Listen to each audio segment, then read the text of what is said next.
ಕಗ್ಗನ ಕಂಡಂತೆ ಸರಣಿ ಸಂಚಿಕೆಗೆ ಎಲ್ಲರಿಗೂ ಸ್ವಾಗತ. ಮಾನ್ಯ ಡಿ.ವಿ.ಜಿಯವರ ಮೇರು ಕೃತಿಯಾದ ಮಂಕುತಿಮ್ಮನ ಕಗ್ಗದ ಬಗ್ಗೆ ಹೆಚ್ಚು ಹೇಳುವ ಅವಶ್ಯಕತೆ ಇಲ್ಲ. ಅದನ್ನು ಕನ್ನಡದ ಆಧುನಿಕ ಭಗವದ್ಗೀತೆ ಎಂದೇ ಹೇಳಲಾಗುತ್ತದೆ. 900ಕ್ಕೂ ಹೆಚ್ಚು ಕವನಗಳನ್ನು ಹೊಂದಿರುವಂತಹ ಈ ಕವನ ಸಂಕಲನ ಮೊದಲ ಬಾರಿಗೆ 1943ನೇ ಇಸವಿಯಲ್ಲಿ ಪ್ರಕಟವಾಯಿತು. ಈ ಕವನಗಳು ಕೆಲವು ಪ್ರಶ್ನೆಯ ರೂಪದಲ್ಲಿದ್ದು, ಕೆಲವು ಸಮಾಧಾನ ನೀಡುವ ರೂಪದಲ್ಲಿದೆ. ಈ ಕವನಗಳನ್ನು ಮಾನ್ಯ ಡಿ.ವಿ.ಜಿಯವರು ಬೇರೆ ಬೇರೆ ಸಮಯದಲ್ಲಿ ಬೇರೆ ಸಂದರ್ಭಗಳಲ್ಲಿ ಬರೆದಿರುವ ಕಾರಣದಿಂದ ಅವು ಕೆಲವು ಬಾರಿ ಒಂದಕ್ಕೊಂದು ಸಂಬಂಧಿಸಿಲ್ಲ ಎನ್ನುವ ಅನುಭವವನ್ನು ಕೊಡುತ್ತವೆ. ಆದರೂ ಒಬ್ಬರೇ ಬರೆದಿರುವುದರಿಂದ ಅದೆಲ್ಲ ಒಟ್ಟಾಗಿ ನೋಡಿದಾಗ ನಮಗೆ ಜೀವನದ ಸೂತ್ರ ಸ್ಪಷ್ಟವಾಗಿ ಕಾಣಿಸುತ್ತದೆ. ಈ ಕಗ್ಗವನ್ನು ಬರೆಯುವುದಕ್ಕೆ ಕಾರಣವನ್ನು ಡಿ.ವಿ.ಜಿಯವರು ಒಂದು ಕವನದಲ್ಲಿ ಹೇಳಿದ್ದಾರೆ. ಆ ಕವನ ಈ ರೀತಿ ಇದೆ. ವ್ಯಾಕರಣ ಕಾವ್ಯ ಲಕ್ಷ್ಯಗಳನ್ನು ಗಣಿಸದೆಯೇ ಲೋಕತಾಪತಿ ಬೆಂದು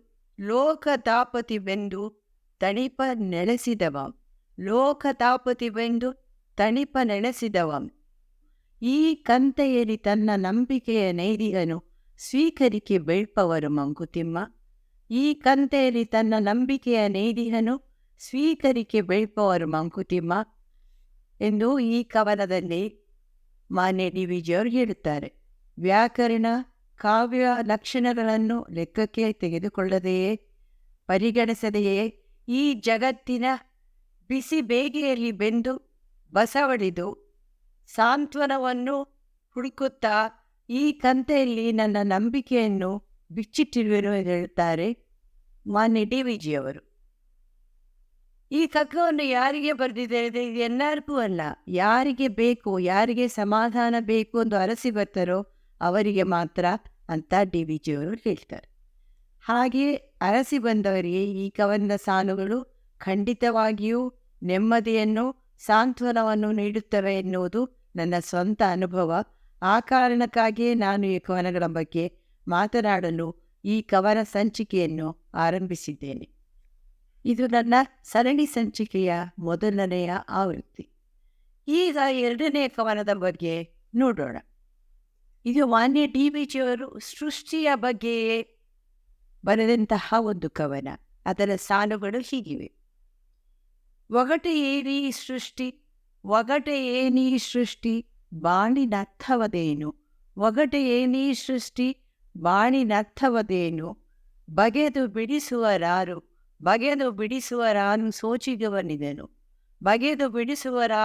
ಸೋಚಿಗವನಿದನು.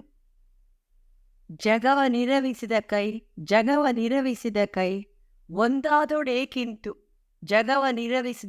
ಒಂದಾದೊಡೇಕಿಂತು ಬಗೆ ಬಗೆಯ ಜೀವಗತಿ ಮಂಕುತಿಮ್ಮ.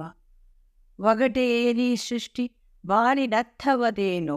ಬಗೆದು ಬಿಡಿಸುವರಾರು ಸೋಜಿಗವನಿದನು. ಜಗವ ನಿರವಿಸಿದ ಕೈ ಒಂದಾದೊಡೇಕಿಂತು ಬಗೆ ಬಗೆಯ ಜೀವಗತಿ ಮಂಕುತಿಮ್ಮ ಎಂದು ಡಿ.ವಿ.ಜಿಯವರು ಈ ಕವನದ ಸಾಲುಗಳಲ್ಲಿ ಹೇಳ್ತಾರೆ. ಈ ಸೃಷ್ಟಿ ಎನ್ನುವುದು ಕಗ್ಗಂಟೆ, ನಮಗೆ ಅರ್ಥವಾಗದೇ ಇರುವಂತಹದೇ. ಹಾಗಾದರೆ ಈ ಬಾಳಿಗೆ ಏನಾದರೂ ಅರ್ಥವಿದೆಯೇ? ಈ ಬಾಳಿನ ಬಗ್ಗೆ ಸ್ಪಷ್ಟವಾಗಿ ಎಲ್ಲವನ್ನು ತಿಳಿಸಿ ಹೇಳುವರಾರು? ಈ ಜಗತ್ತನ್ನು ಕಾಣದ ಒಂದೇ ಕೈ ಸೃಷ್ಟಿ ಮಾಡಿದೆಯೇ ಎನ್ನುವುದಾದರೆ, ಈ ಜಗತ್ತಿನಲ್ಲಿರುವ ಎಲ್ಲ ಜೀವಿಗಳು ಒಂದೇ ರೀತಿ ಇರಬೇಕಿತ್ತು. ಆದರೆ ಎಲ್ಲ ಜೀವಿಗಳು ಯಾಕೆ ಮನುಷ್ಯರೇ ಒಬ್ಬರಂತೆ ಒಬ್ಬರಿಲ್ಲ? ಇದು ಹೇಗೆ, ಇದು ಯಾಕೆ ಎನ್ನುವ ಪ್ರಶ್ನೆಯನ್ನು ಕೇಳ್ತಾರೆ ಮಾನ್ಯ ಡಿ.ವಿ.ಜಿಯವರು. ಈಗ ಮುಂದಿನ ಕವನದ ಬಗ್ಗೆ ತಿಳಿದುಕೊಳ್ಳೋಣ. ಈ ಕವನ ದೇವರ ಕುರಿತದ್ದಾಗಿದೆ. ದೇವರೆಂಬುದದೇನು ಕಗ್ಗತ್ತಲೆಯ ಗುಹೆ ನಾವರಿಯಲಾರದರೆಲ್ಲ ಒಟ್ಟು ಹೆಸರೇ. ದೇವರೆಂಬುದದೇನು ಕಗ್ಗತ್ತಲೆಯ ಗುಹೆ ನಾವರಿಯಲಾರದರೆಲ್ಲ ಒಟ್ಟು ಹೆಸರೇ.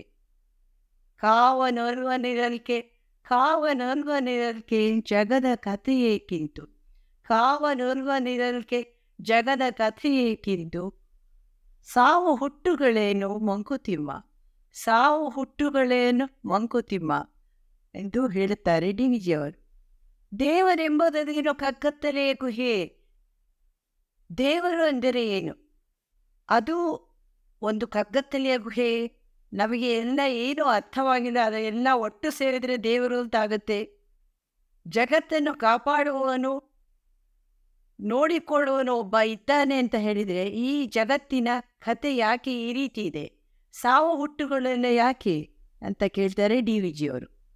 ಕಗ್ಗದ ಕವನಗಳ ವಿಶೇಷ ಏನು ಅಂತ ಹೇಳಿದರೆ, ನೀವು ಗೊಂದಲದಲ್ಲಿದ್ದಾಗ, ಸಂದಿಗ್ಧ ಪರಿಸ್ಥಿತಿಯಲ್ಲಿದ್ದಾಗ ಕಗ್ಗದ ಕವನಗಳು ನಿಮಗೆ ಖಂಡಿತವಾಗಿಯೂ ಸಮಾಧಾನವನ್ನು ಕೊಡುತ್ತವೆ ಮತ್ತು ಉತ್ತರವನ್ನು ಕೊಡುತ್ತವೆ ಮತ್ತು ಬದುಕನ್ನು ಬೇರೆ ರೀತಿ ನೋಡುವುದಕ್ಕೆ ಮತ್ತು ಸಮಸ್ಯೆಯನ್ನು ಬೇರೆ ರೀತಿ ತಿಳಿದುಕೊಳ್ಳಲು ಸಹಾಯ ಮಾಡುತ್ತವೆ. ಹಾಗಾಗಿ ಇದು ಖಂಡಿತವಾಗಿಯೂ ನಿಮಗೆ ಸಮಾಧಾನವನ್ನು, ನಿಮ್ಮ ಪ್ರಶ್ನೆಗಳಿಗೆ ಉತ್ತರವನ್ನು ಕೊಡುವಂತಹ ಮಹಾನ್ ಕೃತಿ. ಹಾಗಾಗಿ ದಯವಿಟ್ಟು ನಿಮಗೆ ಸಮಯ ಸಿಕ್ಕಿದಾಗ ಈ ಕವನಗಳನ್ನು ಓದಿ ಮನನ ಮಾಡಿ. ಖಂಡಿತವಾಗಿಯೂ ಕವನಗಳು ನಿಮಗೆ ಸಮಾಧಾನ, ಸಾಂತ್ವನವನ್ನು, ಶಾಂತಿಯನ್ನು ನೀಡುತ್ತವೆ ಎನ್ನುವುದು ನನ್ನ ಅನಿಸಿಕೆ. ನನ್ನ ಈ ಕವನ ವಾಚನ ನಿಮಗೆ ಇಷ್ಟವಾಯಿತು ಎಂದು ಭಾವಿಸುತ್ತೇನೆ. ಇದು ವಿದಾಯದ ಸಮಯ. ಮತ್ತೆ ಭೇಟಿಯಾಗೋಣ. ನಮಸ್ಕಾರ.